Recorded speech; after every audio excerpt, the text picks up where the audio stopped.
Habari za jioni, karibuni sana kwenye weekly webinar ya leo. Host wenu tukiwa ni CRDB Bank. Leo tutapitia ripoti ya wiki, lakini discussion itafocus zaidi kwenye dividend announcement iliyotolewa na counter ya CRDB. Hizi webinar zinafanywa na brokerage team kila Ijumaa. Kwa watu wapya tunafanya hizi webinar kila Ijumaa, lakini kwa sababu weekend hii ni weekend ya Pasaka na kesho itakuwa ni Ijumaa Kuu, kwa hiyo tukaona tufanye mwisho wa wiki ambayo ni leo Alhamisi, na ndio maana wiki hii webinar imefanywa Alhamisi. Naomba tupate kama dakika 3 tu za kuruhusu watu wengine nao waendelee kujoin, and tutaanza saa 12:05 immediately. Tutapitia kwanza ripoti ya wiki, what happened during this week, alafu tutaenda kwenye discussion ya hiyo dividend iliyotangazwa na CRDB. Karibuni sana. Mbona tuvumilie kidogo kama dakika 3 watu waongezeke, na sisi tunaendelea kuweka vitu sawa.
Habari tena.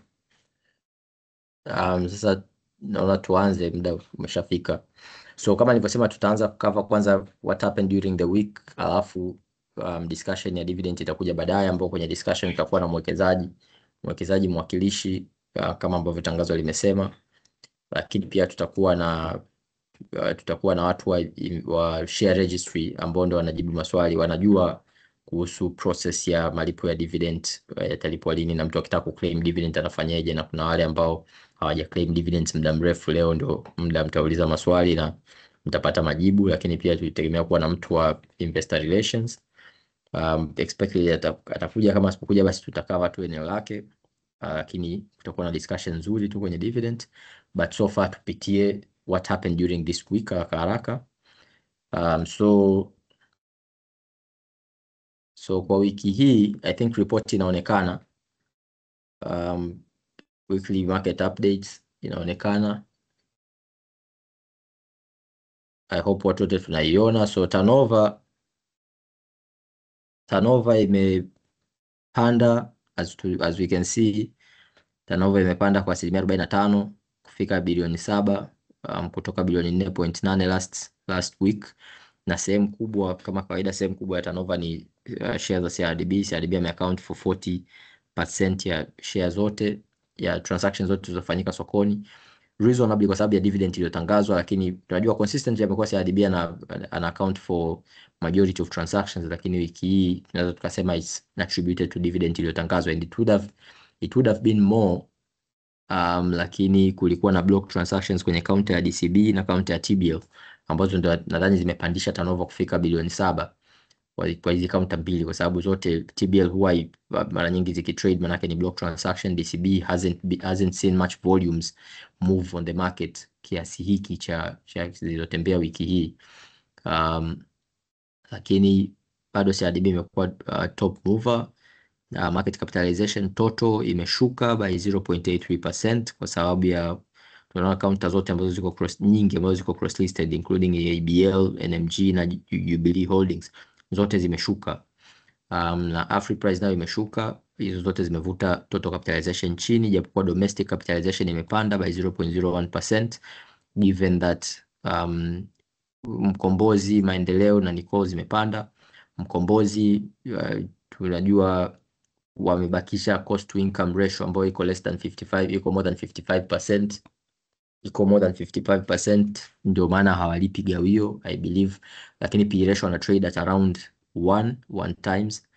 Kwa naamini inaonekana ni opportunity kwa wawekezaji wengi, lakini bado kwa sababu cost to income ratio iko off, I believe they cannot or won't pay dividend kwa mwaka huu, lakini tunasubiri tuone itaendaje, and this is according to their results zitangaza mwisho wa Januari ambazo ni results za mwaka 2024.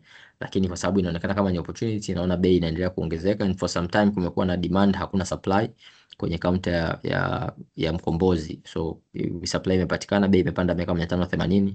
Maendeleo pia wamepewa provisional license ya cooperate on a national level. Wamepewa provisional license ya cooperate on a national level. Naona ndio maana bei imekuwa inapanda, ilipanda wiki iliyopita, lakini na wiki pia imepanda. Walikuwa mwanzoni walikuwa ni regional bank, lakini sasa hivi wamepewa kama leseni ya muda ya cooperate on a national level, ambayo inakuwa fully fledged commercial bank. Inafungua opportunities nyingi, na ukiconsider ambavyo banking sector imekuwa inapanda kwa kasi in the last 4 or 5 years, I believe hiyo opportunity inaonekana kubwa, na maendeleo watu wanaendelea kuinunua sasa. Mwaka jana walitoa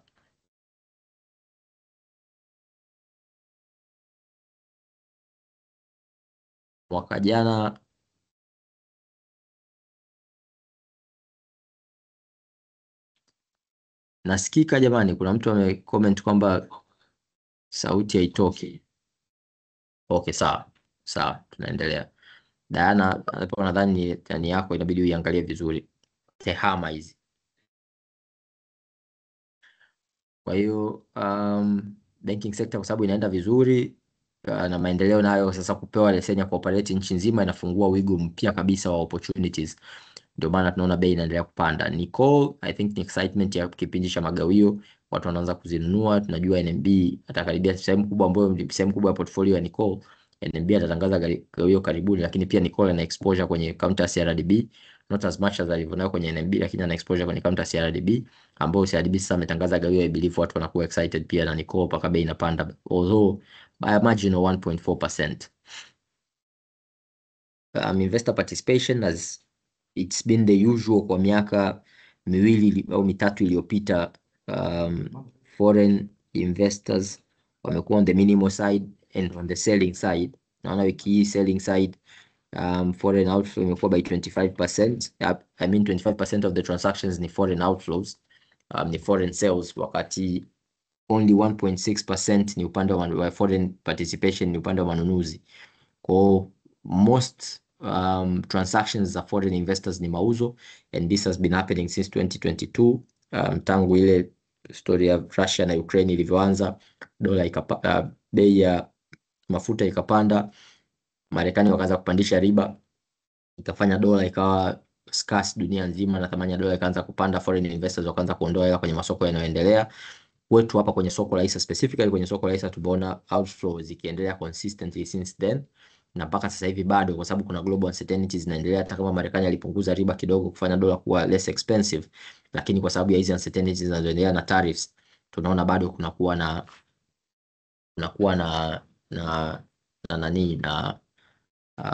bado kunakuwa na outflows za foreign investors. Lakini hapa sasa we should note kwamba domestic participation imekuwa kwa kasi sana, kiasi kwamba imeweza kuabsorb hiyo outflow yote. Kwa foreigners wameweza kuexit, wameweza kutoka, lakini bado masoko yetu yameendelea kupanda mwaka hadi mwaka. As we can see, the count of CRDB since 2022 imepanda tangu from less than 400 to sasa hivi iko 790 inaelekea 800. Kwa hiyo kudos to domestic investors, wameparticipate kwa hali ya juu sana, na hii ni awareness, inaonyesha awareness inaongezeka, financial literacy inakuwa, kiasi kwamba watu wana participate kwa hali ya juu, hata kama foreign investors wanaondoka, lakini masoko yanaendelea kupanda.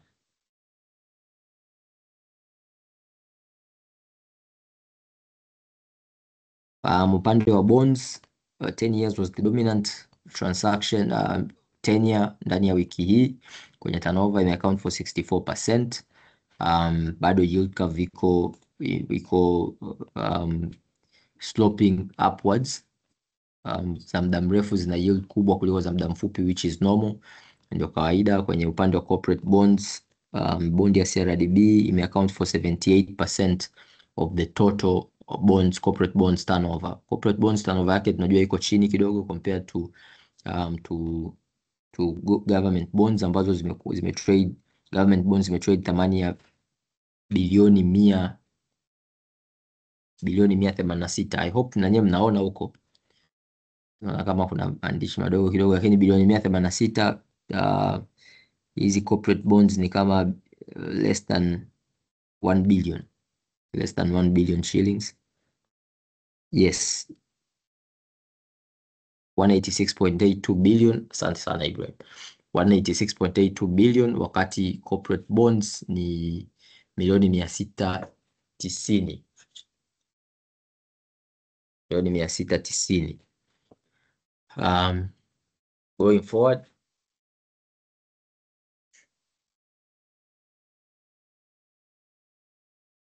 hii ni minada inayokuja. Mnada unaokuja wa karibu ni tarehe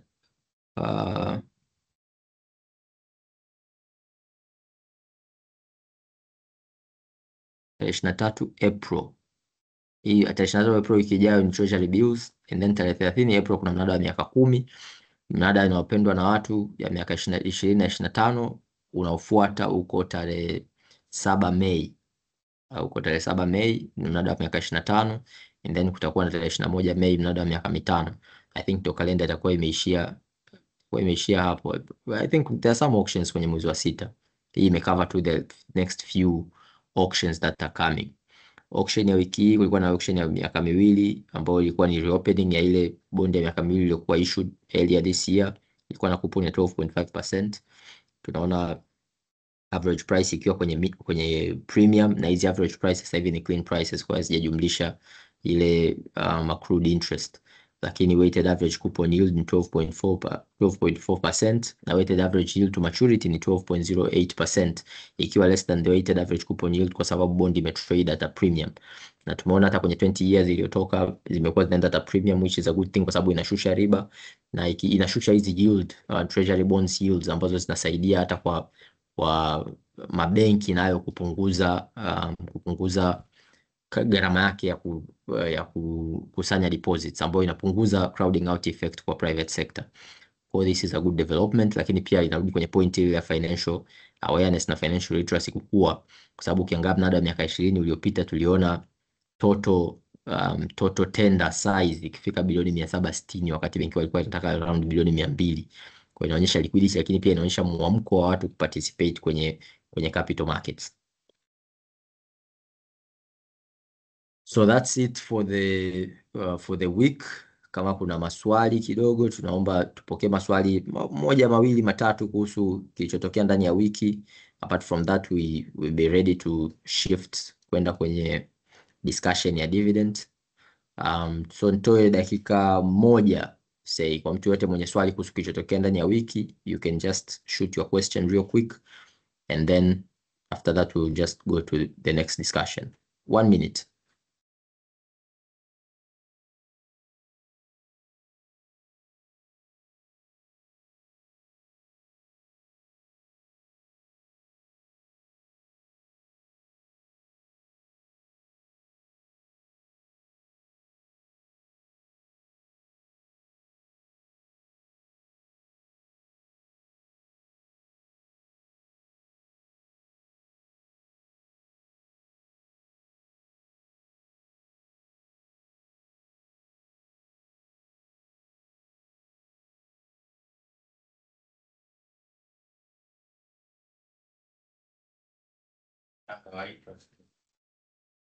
Naona swali la au comment ya Brian Kanga. Asante sana kwa hii update.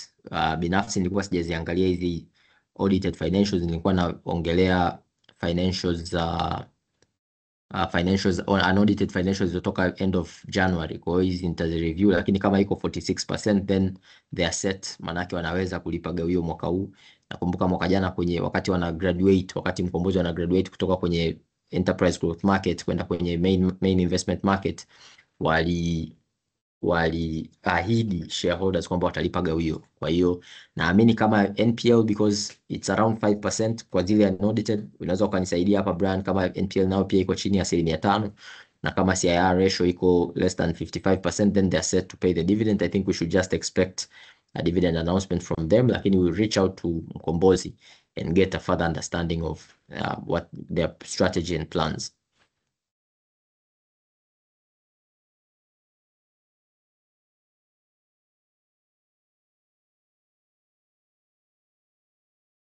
Na kuna swali lingine hapa, AGM inaweza badili price ya gawio iliyotangazwa 65 May ku rise or down? Na AGM ni mkutano wa shareholders, ndio wamiliki wa kampuni yoyote, wenyewe wale ndio wameappoint board na vitu kama hivyo. Kwa hiyo wao ndio wana approve gawio.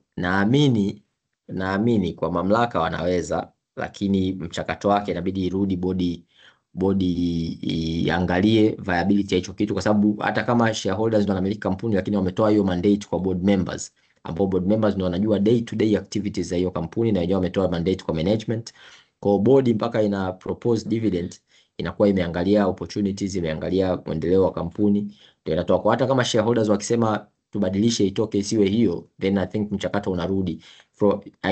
Sijawahi kuona ikitokea kitu kama hicho, lakini I'm just thinking out loud kutoka kwenye mandates za kila mtu alizonazo, kwamba hata kama AGM ikataa wakasema irudi tena kwa board members lazima warudi wa discuss na management, waangalie ndio ije iwe proposed upya maybe. Kwa ideally, I think ideally hapa inabidi tupate wanasheria tujibie vizuri, lakini ideally I think it's possible, lakini haitabadilishwa. Sio kwamba AGM itapanga dividend yake, ni kwamba wanaweza wakaikataa wakasema bwana, hii hatuitaki, labda bodi irudi iangalie inaweza ka propose tena kiasi gani.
Okay, so we can move to the next section. Naomba nimkaribishe Ami moderate session ya dividend discussion.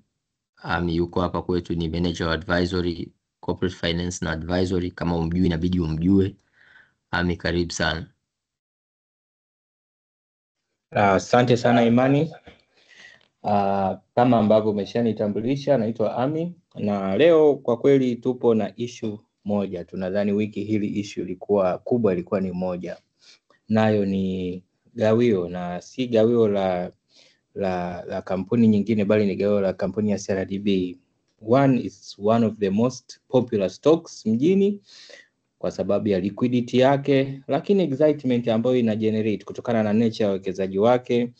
Sasa just kwa yule ambaye anawezekana leo ndo siku ya kwanza kabisa anaingia hapa mjini, alafu ndo amejikuta amepata hii link, anajiuliza hili gawio ni lipi. Technically CRDB Bank ime declare dividend ama gawio kwa mwaka wa kifedha wa 2024.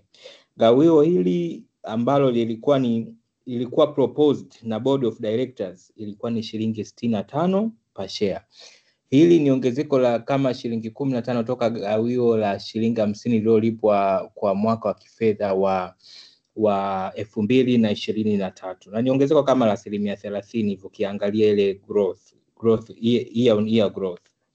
Sasa hili gawio linategemewa of course kulipwa around tarehe 2 June, na hili ndio sababu tuko hapa tuna discuss siku ya leo. Lakini vile vile sisi CRDB kama CRDB brokerage unit tukasema, you know what, kwa nini tusiwaletee wataalamu ambao watalichambua hili gawio, lakini tuwaletee vile vile wataalamu ambao wataongea hili gawio limepokelewa vipi huko mtaani, wawekezaji wanasemaje, lakini kwa wewe mwekezaji maana yake nini, what are the prospects, does this dividend send any message?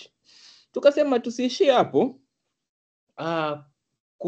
Kuna mchakato mzima wa back office operations, yani kuhakikisha gawio hili nje ya kutangazwa tu linakufikia wewe, unalipwa, unaona, unaliishi, na kwa wale waliowekeza vizuri kama linatosha, lina facilitate kabisa kwenda Dubai.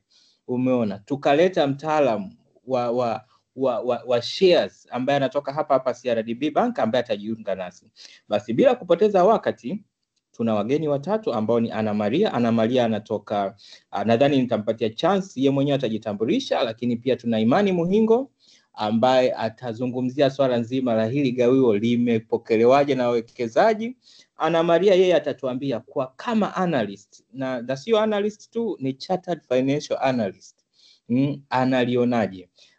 Pia tutakuwa na Cecilia, huyu anatoka kwenye shares unit ya CRDB. Huyu atatuambia, bwana, nimeanza kuwekeza leo, nitalipwa, na ili nilipwe nifanyeje, na kama huko nyuma niliwahi kukosa gawio, ina maana ndio imeisha hiyo.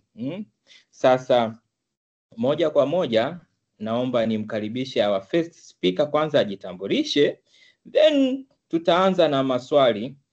Lakini kwa wawekezaji, wakati hawa wataalamu wanazungumza, naomba muandae maswali. Ana Maria, karibu sana.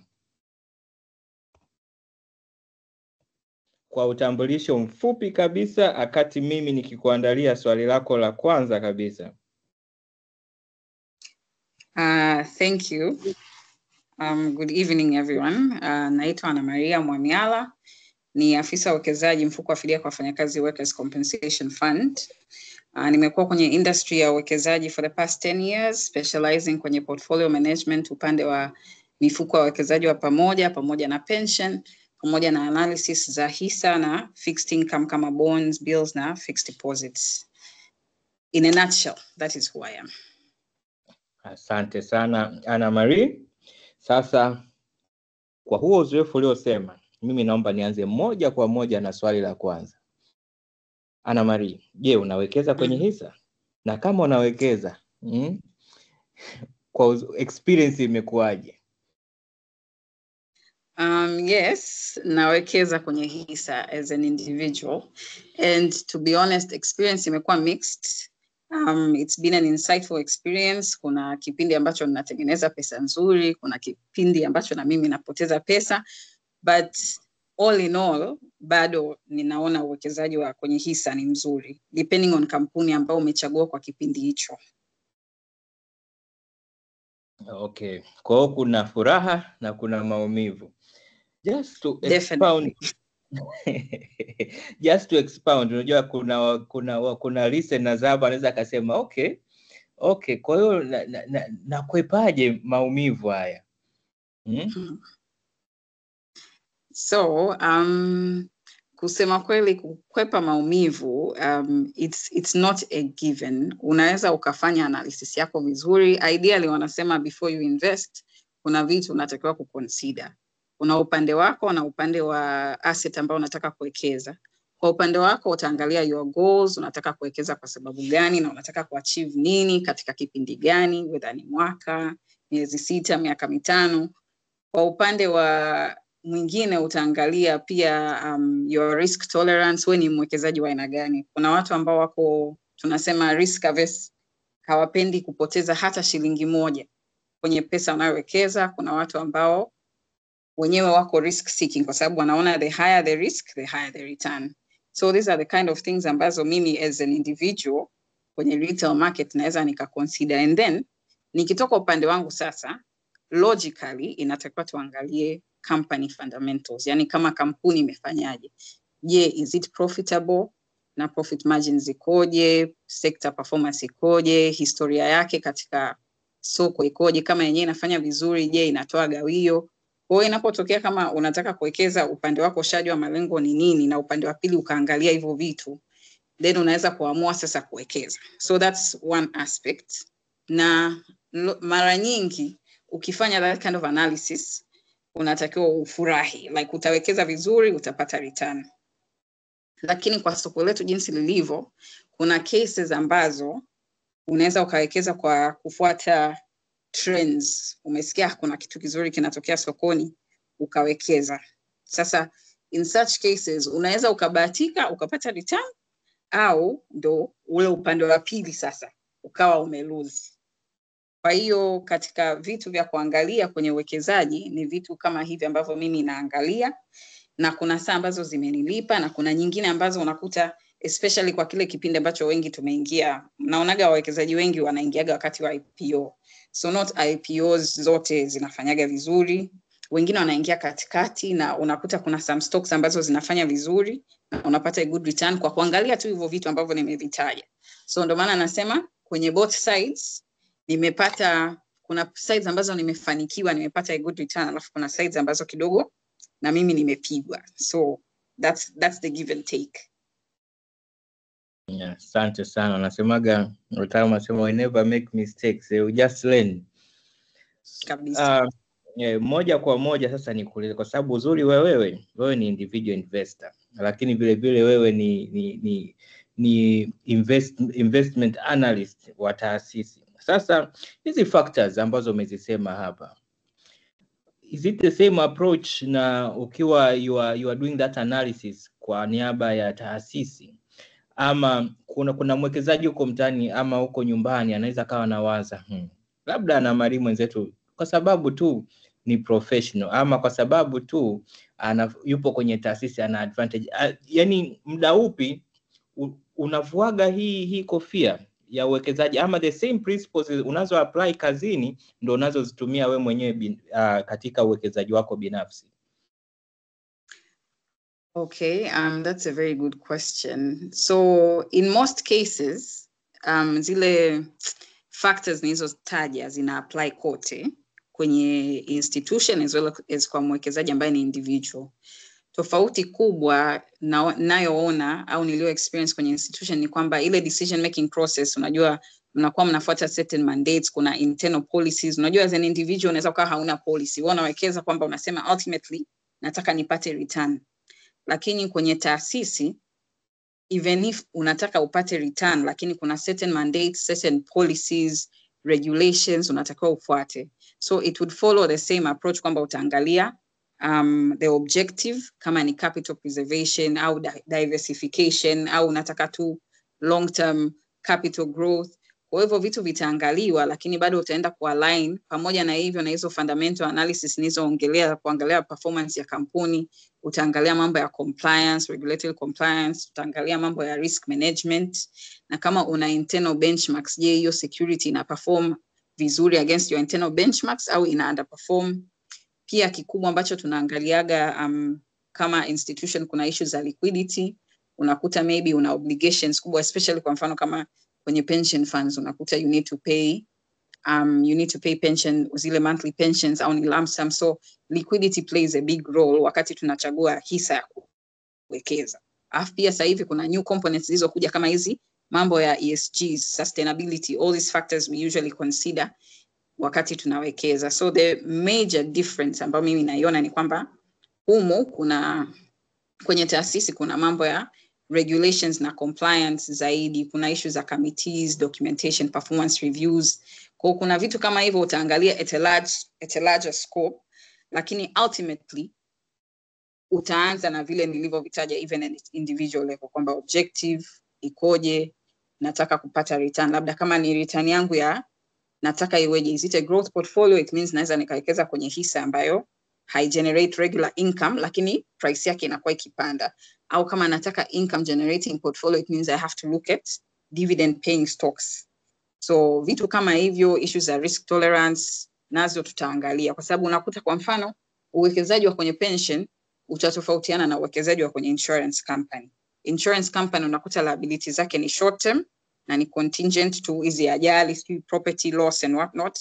Kwa hiyo unakuta uwekezaji wake una require short term investing, wakati ukiangalia upande wetu sisi unakuta maybe ni more long term. Kwa hiyo ultimately those considerations ndo zinachukuliwa upande wa institutional investing. Asante sana. Hiki kimya jamani, nilikuwa naandika notes. Maana nimesikia hapo mambo ya unajua unaweza kuwa unawekeza afu unajua hata malengo yako kwamba are you investing for income ama for growth. Niko hapa na Ana Maria anatiririka flawlessly. Sasa Ana Maria, natumai umeona dividend declaration notice ya CRDB Bank. One of the listed companies hapa katika Dar es Salaam Stock Exchange. Sasa nataka maoni yako, moja kama mwekezaji, lakini pili kama analyst, na sio analyst mzoefu. What's your take na hili tangazo dividend ya 65 as an investor, what does it mean to you? Lakini kama analyst, kama mtaalamu mchambuzi wa hizi products, what does it mean to you as well? Karibu. Okay, so the dividend ya shilingi 65, to be honest, it's a good dividend. Na imeonyesha kwamba there's a solid performance ya benki.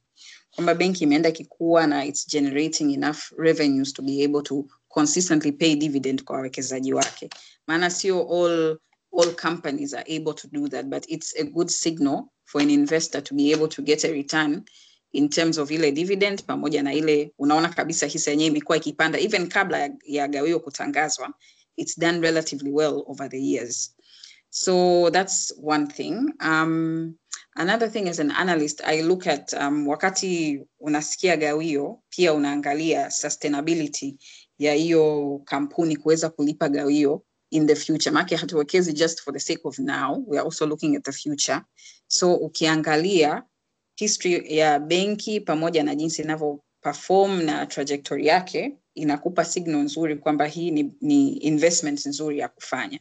Na kwa wawekezaji ambao wana experience na soko letu, it's not a very liquid market kusema kweli, kwamba unasema utaingia na kutoka papo kwa hapo, lakini CRDB is one of the most liquid stocks, kama alivyosema mwanzoni Imani, kwamba yani imekuwa ikidominate the daily transactions zile zinazopita, kwamba mtu una uhakika at least nikiingia naweza nikapata ile capital growth, lakini at the same time hata kama nikikaa naweza nikapata income kila mwaka, na uhakika kupata income. Lakini one thing ambayo I'd like watu to consider with this investment, it's very easy kuangalia dividend. Unaweza ukasema okay, wamelipa shilingi 65, ukaona wewe labda ni ndogo relative to other companies. Labda umesikia kwa wengine wamelipa 200, 500, 300. In absolute terms, unaweza ukasema it's true that it's a relatively small dividend, lakini what you're supposed to do, ideally unatakiwa uangalie ile dividend yield. Tunasema your return unayopata relative to the price inayo prevail in the market au price uliolipa. Na kusema kweli, return ya CRDB upande wa dividend imekuwa ikirange kwenye tuseme 8% mpaka 12% in some years, and I think it's a relatively good return ukicompare na a lot of stocks in the market. Labda ni share hapo kwa sasa. Okay, great. So key takeaway hapo ni kwamba jamani, ukiona shilingi 65 usianze kusema shilingi 65 yani hata 100 haijafika. No, unabidi uangalie nini? Dividend yield. Naandika hapa dividend yield.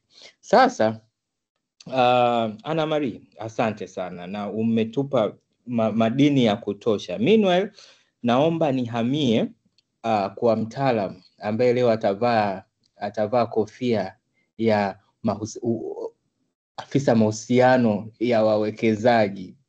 Bwana Imani Muhingo, a seasoned market practitioner.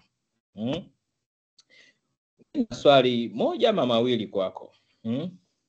Kwa uzoefu wako wa kudili na mahusiano ya wawekezaji, kuwasoma tabia zao, reactions zao, hili wiki umepokea feedback ipi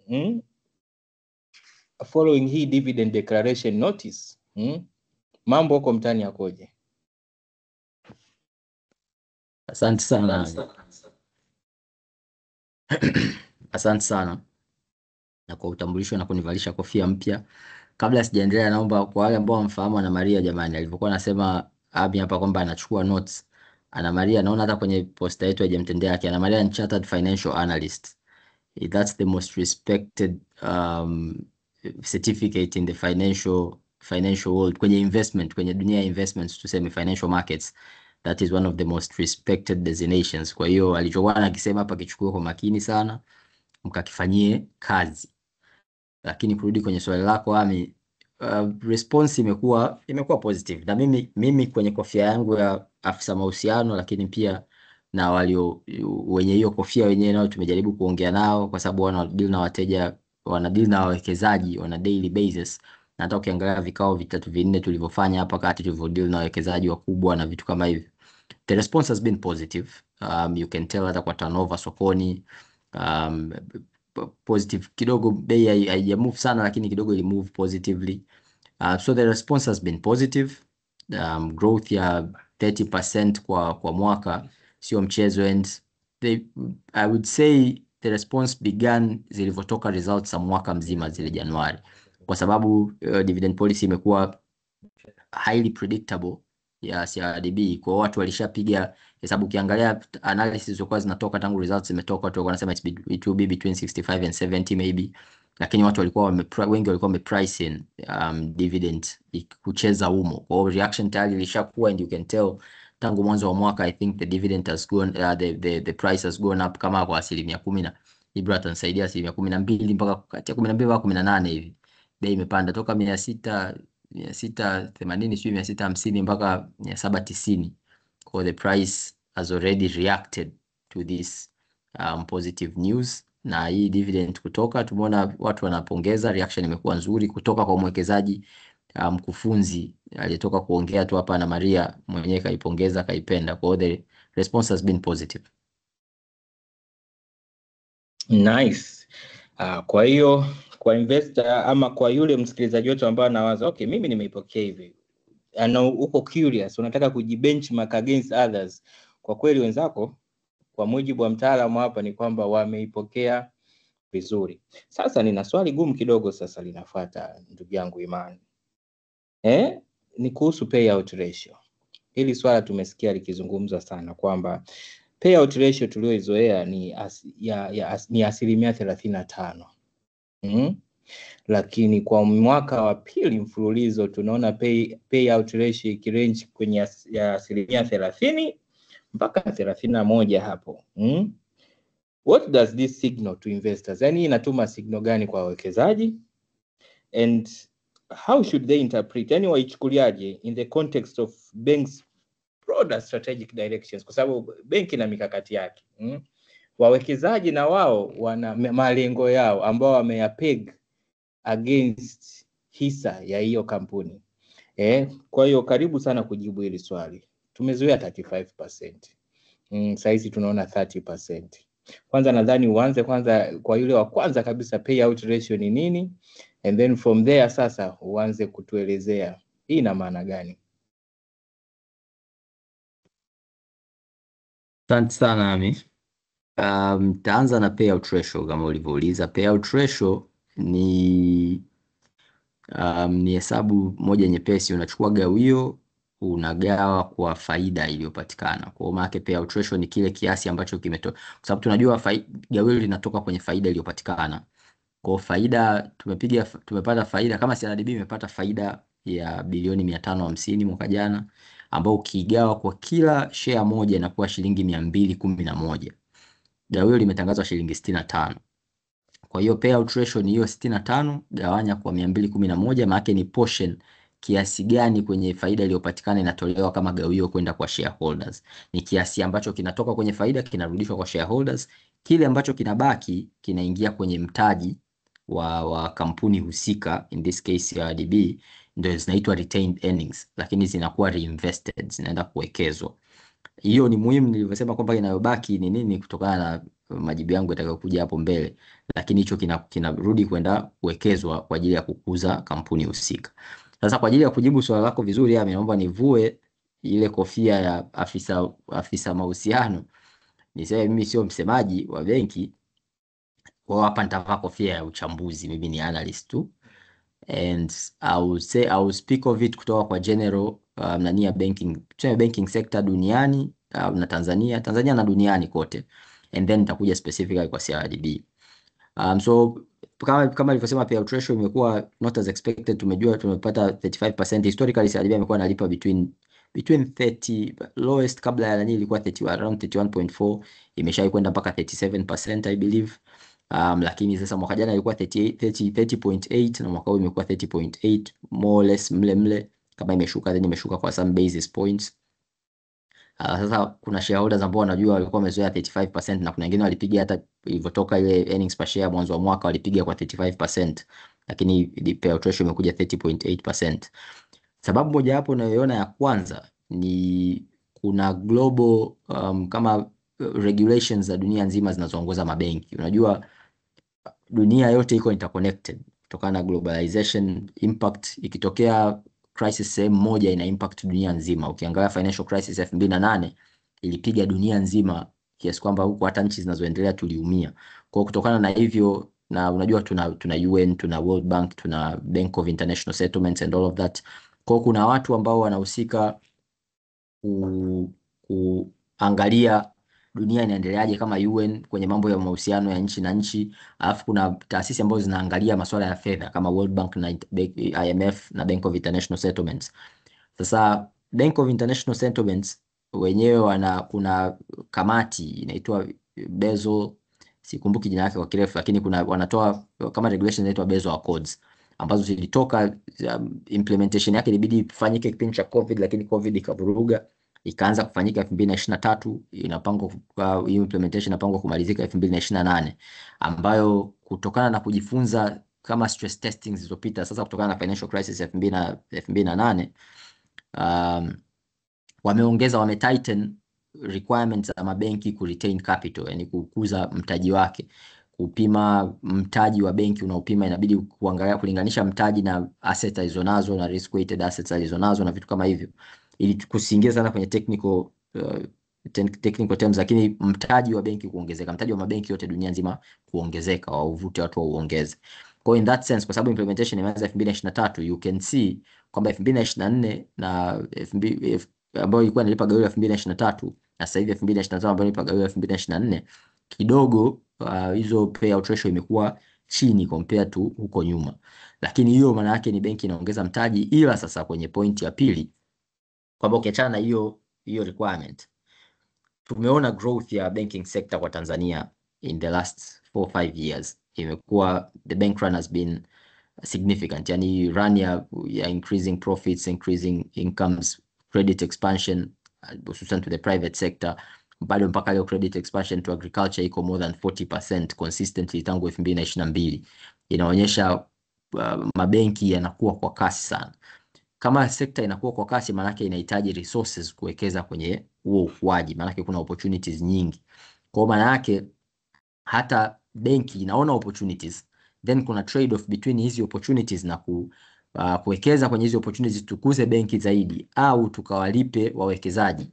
Kama una wawekezaji waelewa, wanaweza kukuacha bwana hata usilipe dividend. Na hapa I would say Mungu anaona mtu wa kumpa. Mimi ndio ningekuwa mkurugenzi au mimi ndio bodi, tuseme bodi yote ya benki au bodi yote ya benki nikawa ndio mimi sasa mmoja, mimi ningepropose tusilipe hata gawio hata kidogo, ili kuweza kuwekeza, kwa sababu you can see the opportunities that are found in the banking sector. Yani hii hela watu wawekezaji wangeweza kuvumilia, ikaja kuwekezwa, ikaja kukua zaidi, growth huko mbele ingekuwa kubwa sana, Kwa hiyo imebidi, kwa sababu kuna kama CRDB ni benki kubwa, imekuwa inatoa dividends consistently tangu imelist, na kuna hizo some sort of social contract au social obligations, kwa wametoa gawio, japokuwa ni payout ratio iko chini than expected, lakini limetolewa gawio. Ila I think opportunities zopo ni nyingi sana, na kuna makampuni makubwa huko duniani kama Amazon, Alibaba, Dell, wenyewe walipi hata gawio, walipi kabisa, wana reinvest kila kinachopatikana, japokuwa hizi ni public companies ziko listed, lakini wana reinvest kila kinachopatikana, na bei zao zinaendelea kupanda kwa sababu the opportunities are seen to be significant. Kwa hiyo I would say moja, nadhani mimi kama analyst, nadhani hizo Basel Accords, hiyo Basel 3 implementation na Basel 3 imeleta a bit of strict requirements kwenye capital retention, lakini pia opportunities ambazo zinaonekana kwenye banking sector ni kubwa kiasi kwamba hata yani kwenye AGM wawekezaji mkiweza kwenda, kuna swali lilikuja kwamba bwana, tukitaka kuibadilisha gawio kwenye AGM tunaweza. Mimi ningeshauri mkienda mseme jamani, hata msitulipe, hebu kawekezeni hilo gawio, nendeni mkakuze credit portfolio, mkakuze balance sheet, faida ije iongezeke iwe kubwa zaidi. Lakini sasa pia gawio kulipwa ni kitu cha msingi, watu wanapata return zao nzuri. Kwa hiyo ningerespond kwa namna hiyo. Asante. Kama kuna any additional question. Asante sana Bwana Imani. Proposals zako controversial kwa kweli. Controversial, lakini you are making sense, kwa sababu nimekuwa hata nikifuatilia kule Marekani. Unaona kampuni nyingi ambazo zina aspire growth, lazima kwenye uchumi kuna kitu kinaitwa opportunity cost. Huwezi ukafanya vyote, you have to choose. Sasa tulikuwa tuna mchambuzi Anna Marie, amekuja tena mtaalamu wa mahusiano ya wawekezaji, lakini baadaye akajivua hii kofia akawa naye mchambuzi, Bwana Imani Muhingo. Sasa tunaenda section ya 3 ambapo tutamleta kwenu mtaalamu mwingine.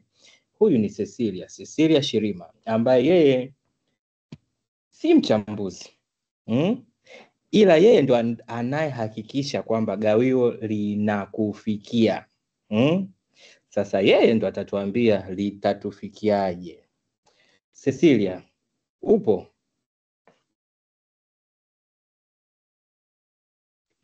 Nipo Ami. Perfect. Naamini kabisa kwamba saizi ushafuturu kabisa, uko fresh. Sasa nina swali, na hili swali leo nimekuwa nikiulizwa sana na wawekezaji.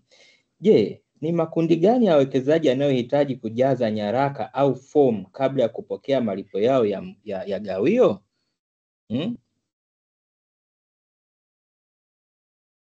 Asante Ami. Kama ulivyonitambulisha, naitwa Cecilia Shirima, natokea kitengo cha hisa katika idara ya Legal Service and Company Secretary, CRDB Bank. Nikianza kurespondi kwa swali lako, kwanza tuweke clear kitu kimoja, kwamba kila mwekezaji au kila mwanahisa anatakiwa atoe au update information zake, kwa maana zile KYC information kama namba ya simu, email address, pamoja na taarifa za kibenki, ili aweze kulipwa gawio lake. Kwa hiyo ni kila mwanahisa anatakiwa atoe hizo information ili tuweze kumlipa. Okay, asante sana Sesi. Of course jana nilifurahi. Jana nilipokea message kama 4 hivi, zote zinaniambia kwamba kuna jambo Arusha. Nikasema okay, muda umeshafika. Sasa kuna swali jingine watu tunaulizwa na wawekezaji wazoefu wa zamani, mama zetu, baba zetu. Unakuta mtu anakuja anasema bwana, mimi sijalipwa gawio, lakini ni mwekezaji. Sasa wawekezaji ambao hawakupokea malipo yao ya huko awali kwa miaka iliyopita wanapaswa kuchukua hatua gani ili kudai haya magawio ya zamani na ya sasa? Kwanza kuna kulipwa gawio likishapita. Kwa kurespondi hapo Ami, ni watoe wasiwasi wawekezaji wetu ni kwamba kila mwanahisa ana haki ya kupata gawio lake kwa wakati, kwa maana kwamba hata kama ulikuwa una gawio la mwaka jana, la mwaka juzi, ukufanikiwa kulichukua pale kwenye ofisi ya company secretary au katibu wa benki ndo anahusika hasa na haya mambo. Kwa hiyo ina maana ni jukumu la yule mwanahisa. Kwa mfano ni mwanahisa wa CRDB, anaweza akatumia njia zifuatazo ili kuweza kupata kulipwa gawio lake. Anaweza akatembelea kwenye branch yoyote ya CRDB ambayo ipo karibu na yeye, na tumerahisisha ili zoezi kwa kuandaa fomu maalum ambayo mwanahisa ataijaza, na haina information nyingi useme kwamba itamchosha au itamchukulia muda wake mrefu. Hapana, ni anatupa information zile muhimu: majina yake, CDS account number, atatupa details zake za benki, kwa maana account number ni jina la benki na branchi, atatupa namba zake za simu, atatupa na email address kwa hiyo email address. Lakini pia attach nakala ya kitambulisho chake. Na kitambulisho hapa tunachokihitaji ni NIDA au driving license au passport ya kusafiria ama ile ya mpiga kura, kimoja wapo kati ya hizo. Kwa hiyo akijaza hizo fomu anaweza kusubmit pale branch, au anaweza akatutumia kwa njia mtandao kwa email address ya kwetu ambayo ni shares_unit@crdbbank.co.tz. Pia anaweza hata kuwasiliana na call center zetu ili kusudi hiyo fomu iweze kutufikia. Na tunapoipata hiyo fomu, huwa malipo yanafanyika ndani ya siku 3 za kazi. Kwamba akitufikia tunaangalia kwenye record zetu, tukikuta kweli hajalipwa hilo gawio lake, basi ndani ya siku 3 za kazi anakuwa ameshalipwa gawio lake. Nitakuwa nimekujibu sawa Ami hapo? Kwa kweli nimeelewa vizuri kabisa, na niwakumbushe wawekezaji na wasikilizaji wetu kwamba maswali yaulizwe jamani, kwa sababu itakavyofika ili gawio linalipwa tarehe 2 tusipaniki jamani. Leo tumemleta mtaalamu, kwa maswali yaulizwe ili utakavyoona wenzako wanalipwa afu kwako mwamala usomi, sije ukapaniki. Sawa, so tuulize maswali. Karibuni sana kwenye chat hapo. Vile vile unaweza, kama utapenda, unaweza uka raise your hand kama utataka kuongea. Swali la mwisho sasa ambalo nadhani ni la msingi kwa sisi wawekezaji. Umeona njia zipi zinazopatikana kwa ajili ya kulipwa ile gawio? Je, ni account benki ama inabidi hela nifuate branch ama kwenye mobile wallet? Yani what mode of payments zinatumika kwa sasa ili kupata magawio? Asante. Kwa sasa hivi tunatumia njia mbili, kwa maana ni njia ya kupitia akaunti ya benki pamoja na njia za mitandao kama hizi Airtel Money, MixBuyat, hizo pia tunalipa. Kwa hiyo mwanahisa mwenyewe atatuelekeza, atatoa mandate yake, anataka alipe gawio kwa njia ipi. Hatumfungi kwamba lazima alipe kwenye akaunti ya benki, anaweza pia akalipa kwenye namba ya simu. Ni vile mwenyewe anavyoona anahitaji kuipata kwa urahisi, ndio tutakavyofuata maelekezo yake. Na kama unavyofahamu, wanahisa ndio tunasema ni wamiliki wetu wa benki. Kwa hiyo sisi tutafuata maelekezo yake tutaweza kumlipa gawio lake kwa wakati. Asante sana ndugu mwekezaji, nadhani umeona njia kadha wa kadha ambazo zitatumika kuhakikisha kwamba mzigo unakufikia. Sasa Sesi, naombaustay in touch, usiondoke. Nimeona hapa kuna maswali yameulizwa kwa upande wako, lakini naomba nimrudishe Imani Muhingo ambaye naye ni mchambuzi, lakini pia nitapenda kumsikia na Marie pia take yake hapa. Swali ni jepesi tu. Kwa hili tangazo la gawio na discussion yote hii, Imani, unaionaje bei ya hisa ya CRDB in terms of thamani, valuations? Asante. Na hapa naomba nivae tena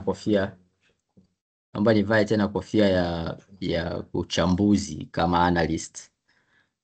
I think for analyst yoyote, stock ya CRDB ni stock ambayo wamekuwa wanaifuatilia muda mrefu, and you can tell the growth ambayo imekimbia benki, tuseme bei ya hisa imekimbia tangu ilivyoanza kuchangamka 2020, 2019 ilifika shilingi 95, and then sasa hivi kwa 790. Hii growth kwa kweli sio bahati mbaya, and I think hata investors have been catching up, I would say. Hata sasa hivi bei mwaka huu tu peke yake imepanda, kama nilivyogusia ambayo mwanzo imepanda toka 650 au 90 mpaka sasa hivi 790, inacheza kwenye 800. So I would say inakimbizana na gawio, ila watu, kwa sababu imekuwa very highly influenced na gawio, kama ambavyo hisa nyingi zinakuwa influenced na gawio, ila what I would say is maybe investors and analysts don't fully grasp the size au the opportunity out here, and I would want to challenge analysts in this case, kwa sababu I think hata watu wanavyo value benki ya CRDB wanaivalue kama commercial bank still. Ukiangalia numbers, tuna focus na credit portfolio, tunai consider kama, yani hata ukifanya focus na kila kitu una consider focusing kwenye credit expansion, ambao unaangalia hali ya uchumi wa Tanzania na credit expansion ya Tanzania.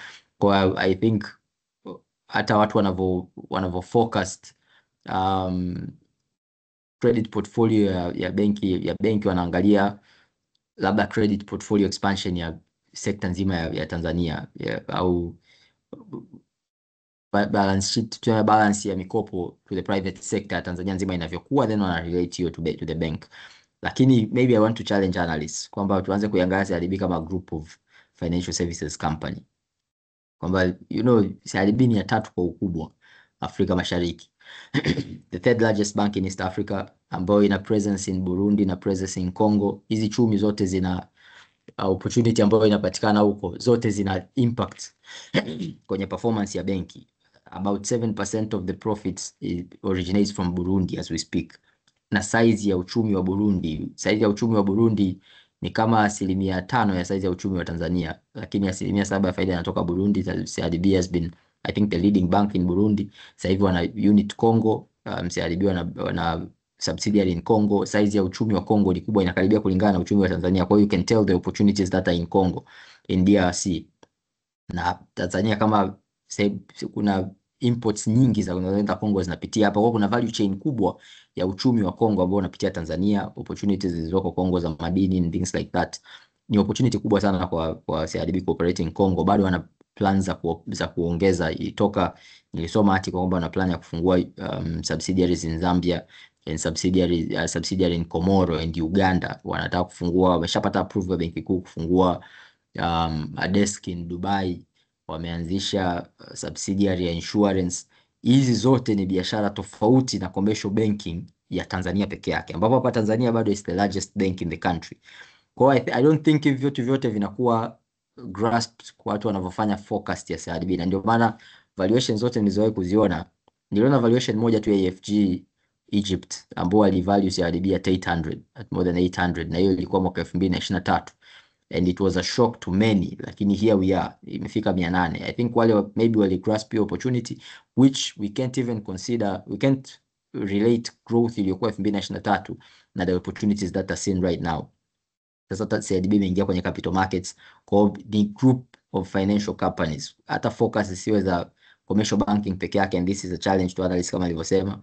Iwe considered kama group ya financial services, focus yake inahusiana na insurance growth. Kwenye insurance, opportunities zoko kwenye insurance inabidi iingie.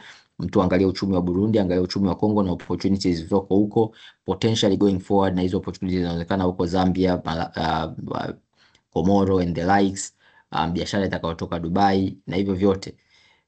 Ndio maana nasema maybe investors na analysts have been catching up, wakati faida, ndio maana faida inaongezeka. Bei kukua kwa mwaka mmoja, bei inakuwa 45%, maana yake watu hawakuweza kuforesee the growth that is expected, ndio maana bei inaongezeka kwa 43%. Ukiangalia wengine bei hazikui kwa kasi kiasi hicho, lakini bei kukua, watu wangekuwa wameforesee, wameona hizo growth growth yote, maana yake bei ingekuwa imeshapanda, imetulia somewhere, and then faida inavyokuja watu wanakuwa it is as expected. Kwa hiyo I would say sawa, bei ipo kwa sababu imepanda, imeenda na faida.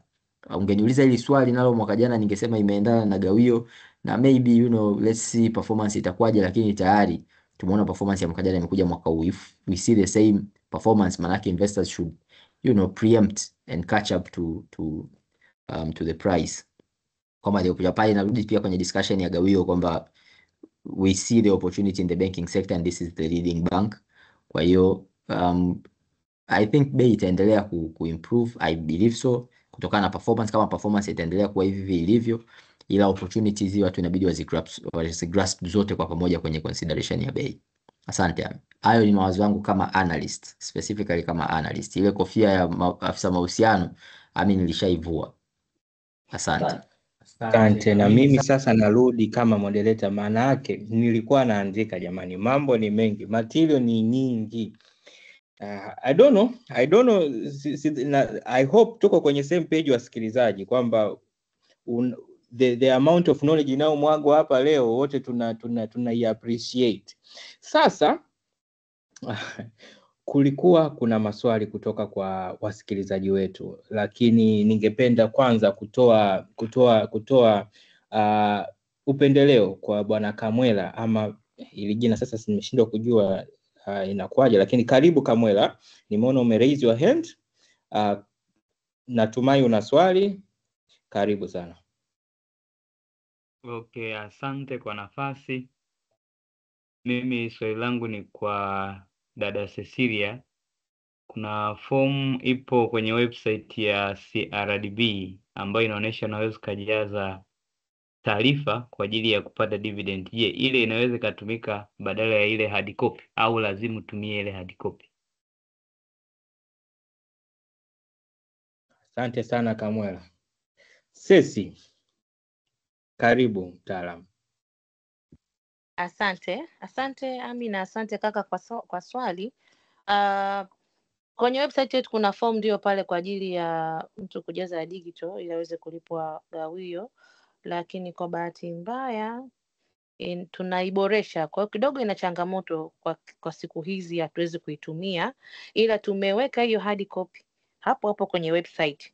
Kwa hiyo ni investor anaweza download akaweza kujaza hizo information zake, lakini tunaifanyia kazi. Ndani ya wiki 2 tutakuwa tuko vizuri. Asante.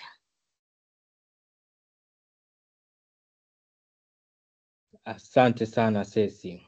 Pia kuna baadhi ya maswali nadhani Kamwela ulikuwa umeliandika tayari kwenye chat. Asante kwa kuuliza, na pia asante Sesi. Kulikuwa kuna swali jingine, maximum time to claim for unclaimed dividends for past years. Yani muda gani, deadline, yani maximum time ambapo mtu unaweza ka claim magawio ambayo hukulipwa miaka ya nyuma ni miaka mingapi? Au for all the years sija claim nitalipwa nikifuatilia? Kama sikulipwa hiyo, let's say mimi sikulipwa toka 2011, nikija leo nitalipwa magawio yote kutoka mwaka 2011 mpaka 2024? Sesi, karibu. Pia naweza nikamkaribisha Imani pia kwa uzoefu wake. Asante Ami.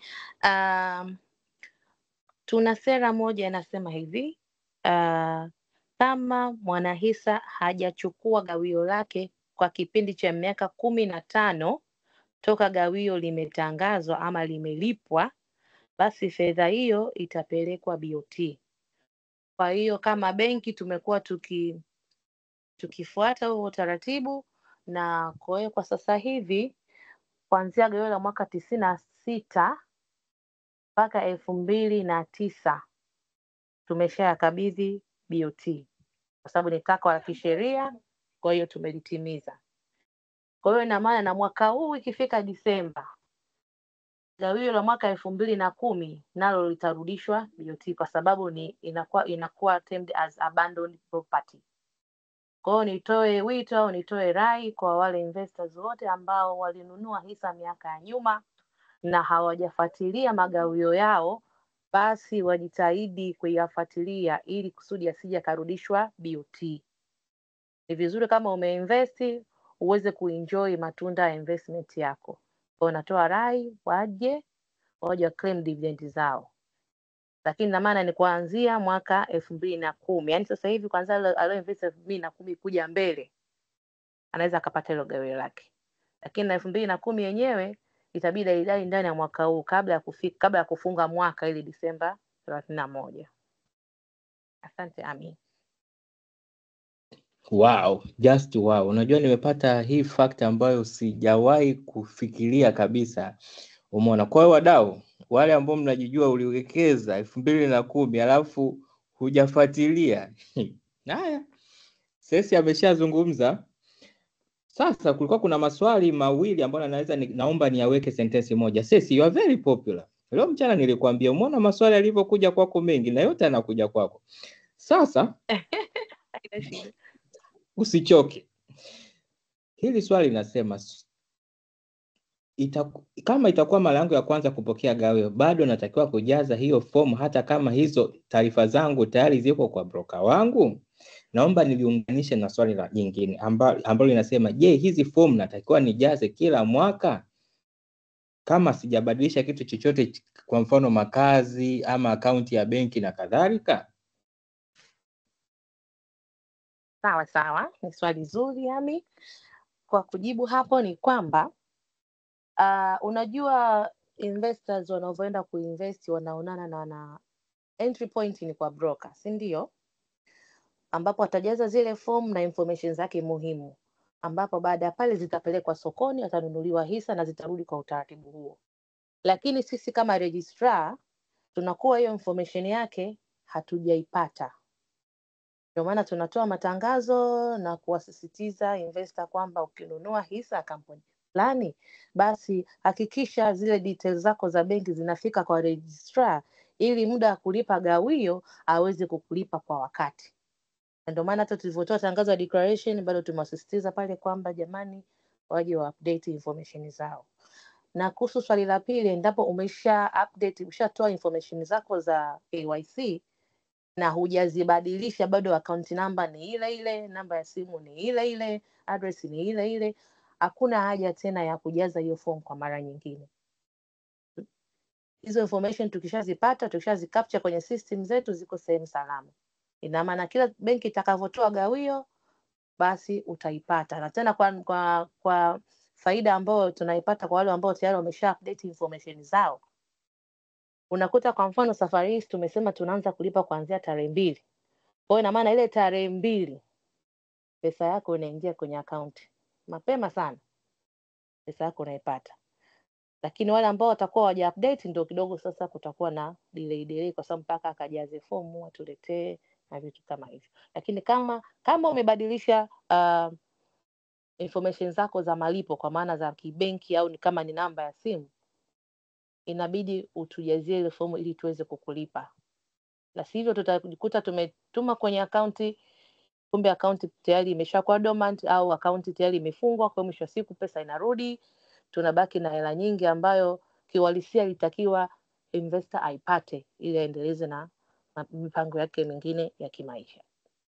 Na pia nitoe tena rai kwa kipindi hichi, kwa sababu huu ni mwezi wa 4 ndio tunaelekea kwenye mkutano mkuu, and I hope wanahisa watapitisha gawio, kwa sababu gawio kama dadavuliwa ni gawio nono. Kwa hiyo nitoe tena wito kwamba watu zile akaunti zao, wale shareholders wetu, zile akaunti zao waanze kuzifufua ili by the time tunalipa ile June akaunti tena sio unapeleka pesa unakuta akaunti imekuwa dormant inarudi na nini. Kwa kipindi hichi pia ni kipindi cha amsha watu waweze kuactivate akaunti zao ili waweze kupata dividend zao kwa wakati. Asante Ami. Okay, Sesi, asante sana kwa maelezo mazuri kabisa. Kulikuwa kuna swali jingine hapa liko technical kidogo, lakini sina budi kuliuliza kwa niaba ya Norin. Yeye anasema let's say nilikuwa na hisa 1000. Twende taratibu. Anasema let's say nilikuwa na hisa 1000 kabla ya tangazo la mwaka jana, lakini nikalipwa sawa na kama namiliki hisa 700. Je, hiyo amount ya hisa 300 natakiwa kufuatilia wapi? Sesi, karibu. Kama nimepata vizuri Ami, ina maana alikuwa na hisa, anamiliki hisa 1000. Yes, na akalipwa gawio la hisa 700. Yes. Technically hapo labda kama useme aliuza hizo 300, kwa sababu kama tangazo linavyojieleza hilo la dividend, tunakuwa na zile specific dates ambazo mtu anaweza kutrade ili aweze kupata gawio au asipate gawio. Umeona? Ambapo tangazo letu limetoa tarehe 14, kwanza tarehe 14 mwezi wa 4 mpaka tarehe 6 mwezi wa 5. Hizo ndo tarehe ambazo mtu akitrade anapata gawio. Umeona? Na kwanza tarehe 7 mwezi wa 5 na kuendelea, hizo ni zile tarehe za ex-div. Kwa hiyo sasa I'm not sure kwamba yeye by the time tunalipa hiyo gawio ambayo yeye alikuwa na hisa 1000 akaishia kuja kulipa hisa 700. Sijui alitrade kipindi gani ambacho hasa ambacho kilipunguza hiyo namba yake number of shares. Kwa sababu kikawaida kama hujauza hisa zako utalipa gawio kulingana na idadi ya hisa unazozimiliki. Kama unamiliki hisa 10,000 utalipa gawio kwa hisa 10,000. Kama unamiliki hisa 100 basi utalipa gawio kwa idadi ya hisa ambazo unazimiliki. Labda kama atahitaji ufafanuzi zaidi tunaweza tukaongea naye offline, tukatulink naye ili tuweze kujua kulikuwa kuna issue gani ambayo imetokea akakupelekea akalipwa pesa pungufu. Okay, asante sana Sesi.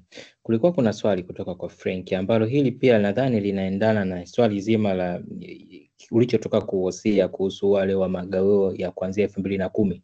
Huyu anauliza ikiwa mmiliki wa hisa amefariki, je, kuna utaratibu wowote wa kuwa na mrithi wa hisa zako kama mwanafamilia au hisa ni manufaa tu kwa mwanahisa husika? Naamini Sesi yuko kwenye mambo ya share registry, yuko umeshuhudia, umeona na umesikia mengi. Inapokuja swala la mirathi na hisa, tupe maoni yako. Naomba ni expound ili swali nilitanue tu. Wewe tupe maoni yako. Tuepushe rapture. Sawa Ami. Kama ilivyo kawaida tunajua kuna kuzaliwa, kuna kuishi katikati hapo na mwisho wa siku kuna kufariki. Huo ndio utaratibu ambao Mungu ametuwekea sisi viumbe vyake. Kwa hiyo na kwenye upande wa hisa sio tofauti sana kama kwenye upande mwingine, kwa maana endapo mwanahisa atakuwa amefariki, taratibu zile ambazo zinafuatwa kwenye kudai haki sehemu nyingine ndio zitakazofuatwa kwenye mirathi, kwa maana kwenye hisa, kwamba wale waliobaki au tuseme wale warithi au ndugu wa yule marehemu shareholder watafuata taratibu za kimahakama, kwa maana kufungua mirathi, kuchaguliwa msimamizi wa mirathi, yani taratibu zote watazifuata. Wakitoka hapo sasa wana option mbili, it's either kwenda kwa broker ama kuja kwa registrar, kwa maana kuelezea sasa, jamani, fulani bini fulani alikuwa ni mwanahisa wa kampuni yenu, na kwa bahati mbaya Mungu amempenda sana akatwaliwa labda tarehe fulani mwaka fulani, na pengine mimi ndio msimamizi wa mirathi, na atakuja na document zake pale za mirathi, kwa maana nakala ya hukumu, ile fomu ya usimamizi wa mirathi, ile fomu namba 4, yani document zote zile za mahakamani proper atakuja nazo, ambapo sasa utaratibu utakaofuatia, yule mtaalamu atakayepokea zile documents, zile nyaraka, ataziverify kulingana na takwa la soko la hisa kwenye upande wa mirathi, kwa maana itahitajika kuwe na cheti cha kifo kuthibitisha kwamba huyo mtu kweli ni marehemu. Utatakiwa kuwe na fomu ya usimamizi wa mirathi itakayomtaja huyo anayekuja kuclaim kwamba hizo dividends za marehemu zinatakiwa zije kwake. Kutakuwa kuna nakala za hukumu, kutakuwa kuna kitambulisho cha huyo msimamizi wa mirathi. Pia huwa anaweka mpaka zile minutes za kikao cha familia. Yaani tunakuwa na document nyingi ili tu kuweza kujiridhisha kwamba kweli hichi kilichoamuliwa na mahakama, basi kweli huyu ndo msimamizi wa mirathi, au basi kweli huyu ndo mrithi. Baada ya hapo document zitapelekwa soko la hisa, then zile hisa zitahamishwa kutoka kwa marehemu X na zitapelekwa kwa msimamizi ama kwa mrithi B. Baada ya hapo yeye ndo atakuwa anafuatilia sasa haki zote za yule marehemu, kwa maana kama hajalipwa gawio atakuja kuclaim gawio lake, au labda kama wanataka sasa kuzihamisha kwa warithi, maana inaweza kaa yuko msimamizi wa mirathi. Msimamizi wa mirathi kama kawaida tunavyofahamu taratibu ni ndani ya miezi 6 unakusanya madeni na mali za marehemu, then unazigawa kwa warithi.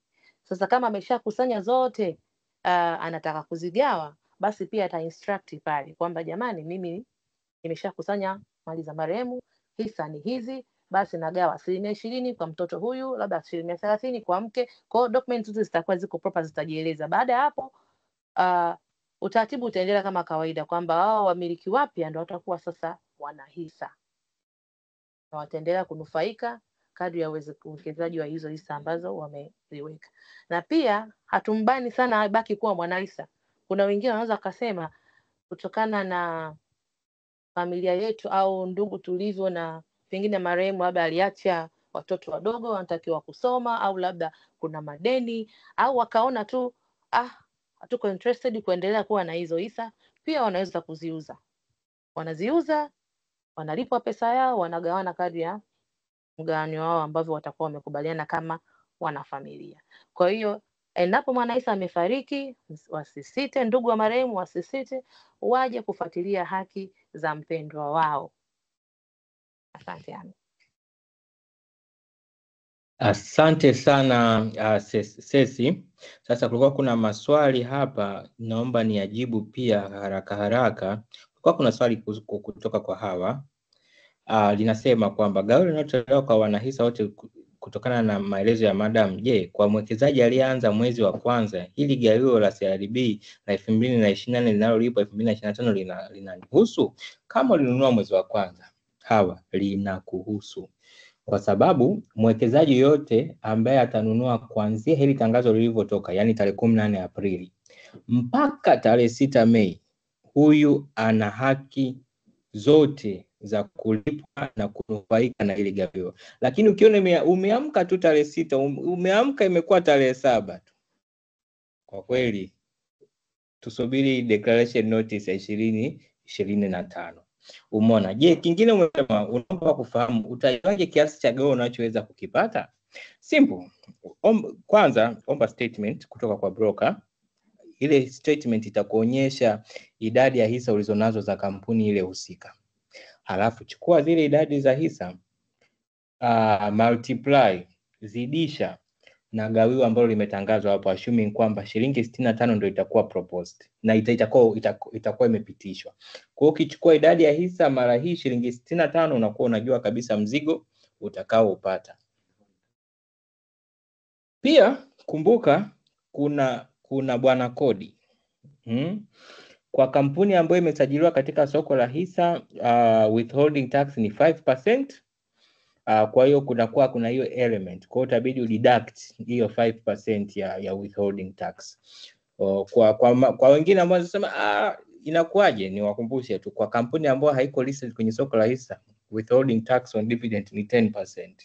Umeona? So it's an incentive. Kwa hiyo unapata zako unampatia serikali 5%, meanwhile wewe unakula mzigo wote. Life is good.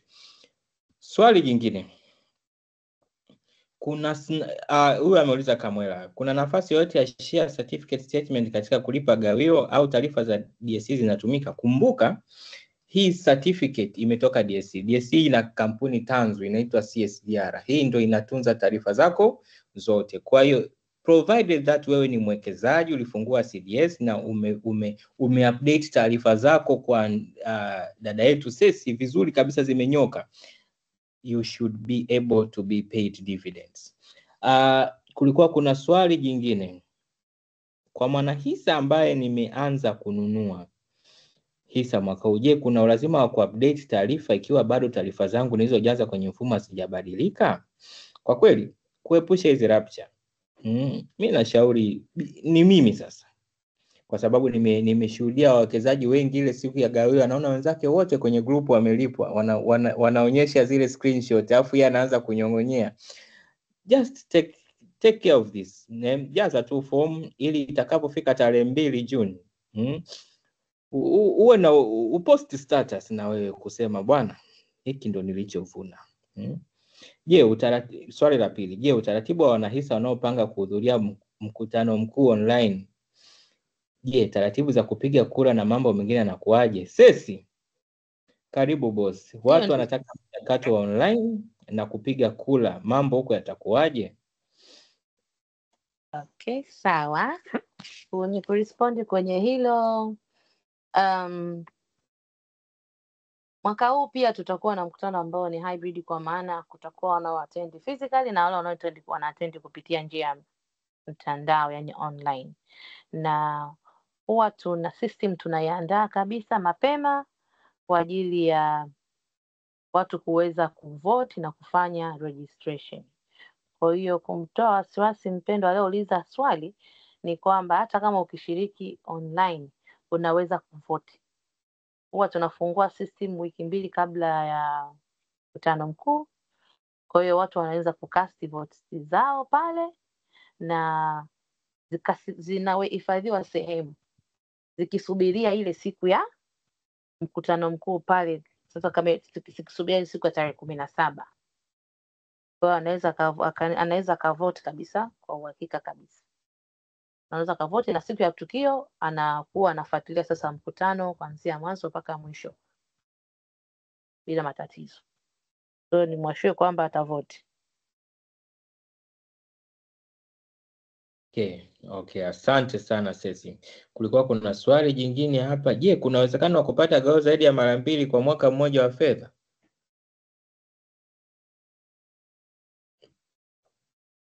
Kwako Sesi. Gawio kwa sera ya benki, gawio tunatoa mara 1 kwa mwaka. Na huwa tunatoa baada ya mkutano mkuu wa wanahisa. Wakishapitisha kwamba wameridhia, management inaenda na mapendekezo, jamani tutalipa kiasi hichi. Then wanahisa wakifikiana tunalipa. Wakisema bwana naona kama hii gawio this time labda tufanyie project fulani ili mwakani tupate profit zaidi, pia ni maamuzi sahihi na yao na management itafuatisha, lakini sisi tunalipa gawio mara 1 kwa mwaka. Asante sana Sesi. Imani, kuna swali hapa ambalo ningependa wewe ndio ulijibu. Je, naweza kumteua broker wangu kuniwakilisha AGM?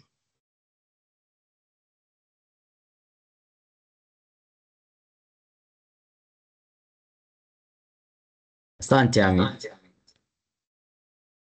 Yes, kujibu haraka haraka hili swali unaweza kumteua broker, unajaza tu proxy form, unampa mandate, yeye akienda kule anakuwakilisha na anakupigia kura, na unaweza kabisa kumwambia, kwa sababu unakuta kuna choice ya directors, ukafuatilia ukaona directors gani wanatakiwa wapigiwe kura, ukamwambia bwana nitapiga ikija kitu hiki piga kura hivi, ukamwachia maelekezo yote, broker akaenda akakuwakilisha. Kwa hiyo inawezekana, ila kuna proxy form ya kujaza. Kwa hiyo ukipata tu hiyo proxy form ukampa mandate broker wako, so for instance ukachagua CRDB ni broker wako, ukajaza hiyo form ukatupa mandate sisi tukuwakilishe kwenye AGM, tutakuwakilisha. Asante sana Imani. So tumefika tamati ya session yetu hii ya leo ambayo ilikuwa maalum kabisa kwa ajili ya hili tangazo ambalo lilitolewa na CRDB Bank ya dividend declaration notice, ama kwa lugha ya Kiswahili ni Kiswahili jamani yani dividend declaration najaribu kuitafsiri hapa. Tangazo la gawio kwa mwaka 2004. So hii ndio ilikuwa theme yetu, na nashukuru sana kwa wataalamu ambao wameweza kuchukua muda wao kuweza kutupatia utaalamu wao, maarifa yao na taarifa. Akati naona kuna naweza nikasema nitoe tangazo la nitoe upendeleo kwa CFE Omari ambaye ameuliza, je, kwa mwenendo huu wa payout ratio kuwa below 35% kwa miaka kadhaa iliyopita, CRDB anaweza kutoa share bonus kwa siku za usoni? Imani, karibu. Asante Ami. Lakini hili swali kwa kweli halina jibu. Wote hapa hatuwezi kujua kama watatoa. Naamini hata wenyewe inawezekana kama wanajua basi hawaja communicate, kwa sisi hatuna taarifa kama wana mpango wa kutoa bonus share, kama yani kutoa, maana yake hiyo ni scrip dividend, unatoa gawio la share badala ya pesa. Kwa hapa kwa kweli sisi hatuwezi kuwa na jibu hapo. Ni tungepata, kwa sababu inayo propose dividend ni bodi. Kwa ikifika point wenyewe wakaona wanaweza kufanya hicho kitu au wanataka kukifanya, then bodi ita propose hivyo. La basi wengine wote tusubiri tu. Kwa hilo jibu hapa hatuwezi kuwa nalo. Sawa. Asante sana Imani. Kulikuwa kuna maswali. Junior, umesema Mr. Ami, naona mambo mnayoongelea sana sana ni kwa ajili ya wanahisa. Lakini kuna mimi ambaye sina hisa. Oh Junior, where have you been? Na natamani kuwa nayo. Sasa kama ulivyoona, tarehe 6 Mei ndio cut off date. Sijui tuanzie wapi. Lakini mimi nakushauri kuwa mwanahisa. Unaanzia wapi? Unafungua CDS account, unafungulia wapi?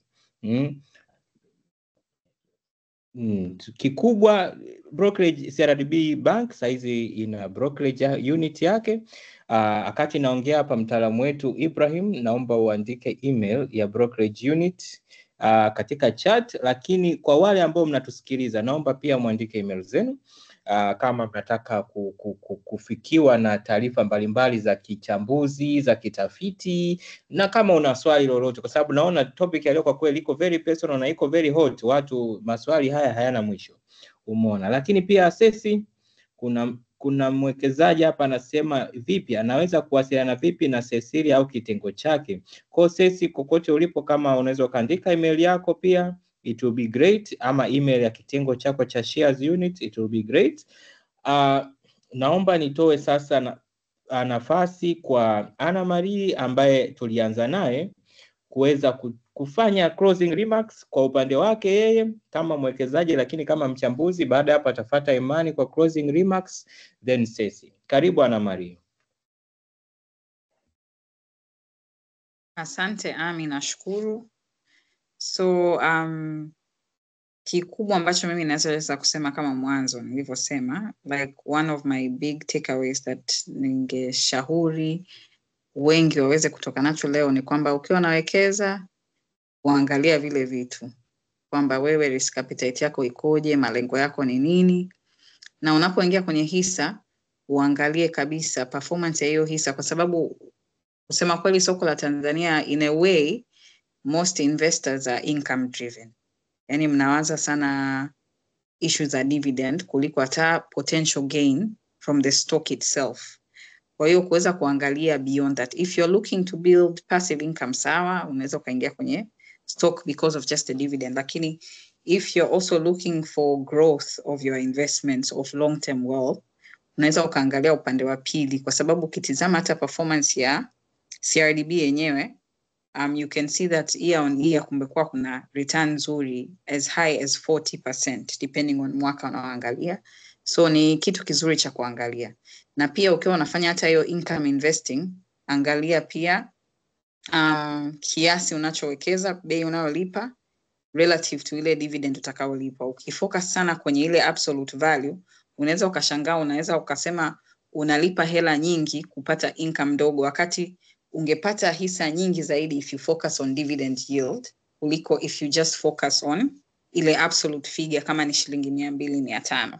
I think that's my big takeaway for today kwa wawekezaji wengi. Asante. Thank you. Asante sana Anna Marie. Takeaways ni hizo jamani. Mimi nilikuwa naandika notes. Imani, unatuachaje? Mimi kwanza niwapongeze wote walioweza kujoin leo. Tunashukuru sana kwa kuja attend webinar yetu. Lakini pia niwakumbushe tu kama alivyosema Ami kwamba CRDB sasa anatoa brokerage services kwa mtu yoyote. Ili swali la aliyeuliza kuhusu kwamba hajui chochote yeye anaanzia wapi, nimelipenda kwa sababu hizo discussion leo, webinar leo ilikuwa focus sana kwenye dividend ya CRDB. Kwa hiyo itakuwepo discussion ya aina hiyo, ni kukaribishe, utakuja utaattend, lakini email yako tumeichukua, tutawasiliana na kwa wale wengine wote ambao wanataka kupata services za uwekezaji kwenye hisa zote, sio hisa za CRDB tu, kwenye hisa zote kwenye soko letu la hisa ndani na nje ya nchi. Tunajua capital account inaruhusiwa kuwekeza mpaka EAC na SADC. Kwa mpaka Afrika Kusini kule uvuki tu bahari, lakini pale mpaka Afrika Kusini hapa pote penye ardhi unaweza kuwekeza ndani ya masoko yote ya EAC na SADC. Kuna masoko ya hisa 18 yote, ukitaka kuyafikia unaweza kupitia CRDB ukayafikia. Kwa hiyo ni wa encourage, wakati naongelea weekly report nisema domestic participation inakuwa kwa watu, tunaona mwamko unaongezeka, una maana watu wakiwa wanakuja kuwekeza wengi zaidi. Kwa hiyo ni wa encourage watu muendelee kuparticipate kwenye hizi webinar, mpate elimu zaidi ya uwekezaji, muweze kuyaelewa zaidi masoko ya mitaji na dhamana, na mjue opportunities ambazo zinapatikana huku, and then we take action. Isiishie kwenye maongezi tu. Kwa karibuni sana, mimi niwatakia usiku mwema.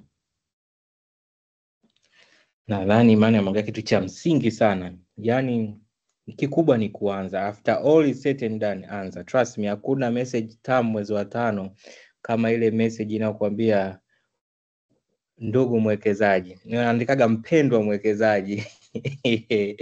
Umepokea. Asikwambie mtu. Nothing beats that feeling kwa kweli.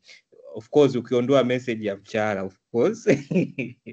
Karibu bani. Samahani na kuongezea hapo kuna hiyo message, lakini pia kuna magawio mengine kama magawio ya dividends in kind. So for instance, AGM ya CRDB itakuwa Arusha kweli, lakini ukiwekeza sehemu zingine, wewe unaweza ukasafiri ukaenda Arusha, lakini ukaenda ukaattend ukakutana na watu, ile social networking event inakuwa kubwa sana, unakutana na watu wakubwa. Kuna mtu ana share 1.3% ya CRDB, yuko kwenye ile list pale ya wawekezaji, watu wamemuona sana.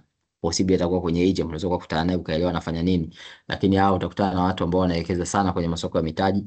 Na AGM sio ya CRDB peke yake, kuna AGMs nyingi zinakuja za makampuni mengine mengi, na kuna pia nishakutana na mtu kwenye AGM, nadhani ilikuwa ya TBL kama sikosei, alipata free buffet, kala, alikuwa na wanae wawili, ilikufanyika Kilimanjaro, akala na wanae wakala na wakapata souvenir, watoto walipata mabegi, akapata mwamvuli, akasema hili ni gawio, hata kama sijapata hela lakini hili pia nalo ni gawio. Kwa hiyo gawio sio pesa peke yake, ile social event unayoipata, ile experience unayoipata, unakutana na watu ambao wengine labda wamekutangulia kiuchumi, wengine wana maarifa mazuri ya uchumi, maarifa mazuri ya uwekezaji, unakutana na watu wanatoka kwenye sekta tofauti tofauti, na kwa sababu kinachowaleta pale wote ni uwekezaji, kwa hiyo ni kama seminar bila kusema kwamba hii ni seminar.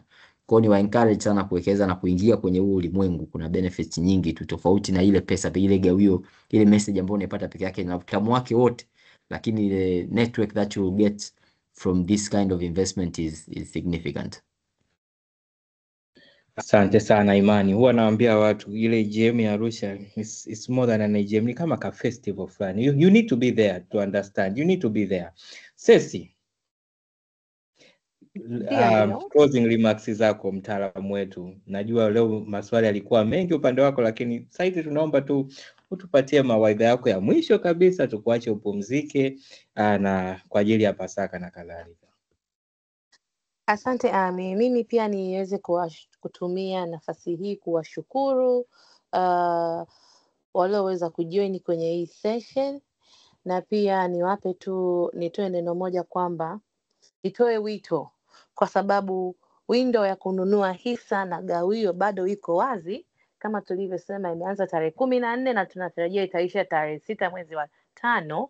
Basi nitoe wito kwa wale investors wanaotaka kuinvest kwenye CRDB shares, basi hichi ndio kipindi chao.